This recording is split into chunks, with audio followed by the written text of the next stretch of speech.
hôpital militaire ultramoderne qui, en termes d'équipement, rivalise avec les grands hôpitaux de renom sur le plan international. Un chef-d'œuvre conçu pour recevoir les cas difficiles nécessitant parfois un transfert à l'étranger. Dans la classification, l'hôpital militaire de la garde républicaine du Kantchachi est placé à l'échelle tertiaire. L'ouvrage fait partie d'une série d'œuvres à caractère historique initiée par le chef de l'État, Félix-Antoine Tshisekedi Tshilombo, après l'école moderne construite toujours ici au Kantchachi et les gigantesques usines de traitement d'eau de Lemba Imbu et de Binza Ozone. Dans un passé récent, ce site était une vaste étendue maraîchère qui a laissé place à un complexe hospitalier pimpant neuf, une structure médicale affichant une somptuosité et une splendeur sans pareille dans la sous-région. 4 principales allocutions prononcées pour la circonstance. Tour à tour, le commandant de la GR, la garde républicaine, le général-major Ephraim Kabi, le directeur général du BCECO, Jean Mabi, le médecin directeur de l'hôpital Dr Mbouyou et le ministre de la Santé, Dr Roger Kamba.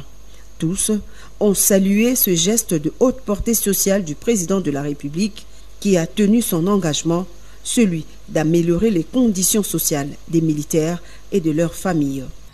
Depuis Belle Lurette, les militaires de la garde républicaine et leurs dépendants étaient soignés dans des conditions précaires, hospitalisés à la promiscuité, sous des tentes, et d'autres nous ont quittés de façon hâtive.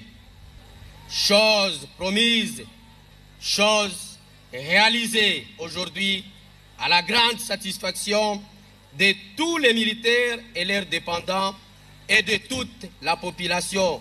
Cette formation hospitalière dispose de presque tous les services requis, avec en plus une autonomie garantie en énergie électrique assurée par 2 groupes électrogènes de 500 kVA et un transformateur de 1000 kVA.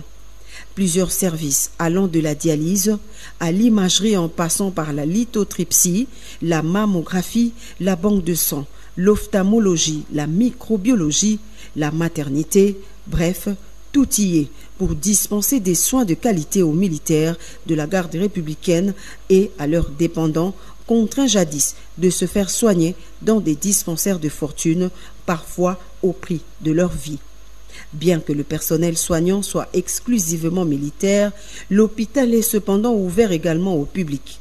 Il dispose de 150 lits avec des pavillons VIP, mais aussi d'une morgue de 80 places avec des compartiments individuels.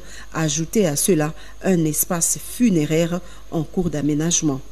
Juste après la visite des différents services, le président de la République a fini le tour du propriétaire aux messes des officiers qui a également subi une cure de jouvence. L'hôpital militaire du camp colonel Tchachi fait en effet partie des ouvrages bénéficiaires du programme de 100 jours lancé par le garant de la nation en mars 2019.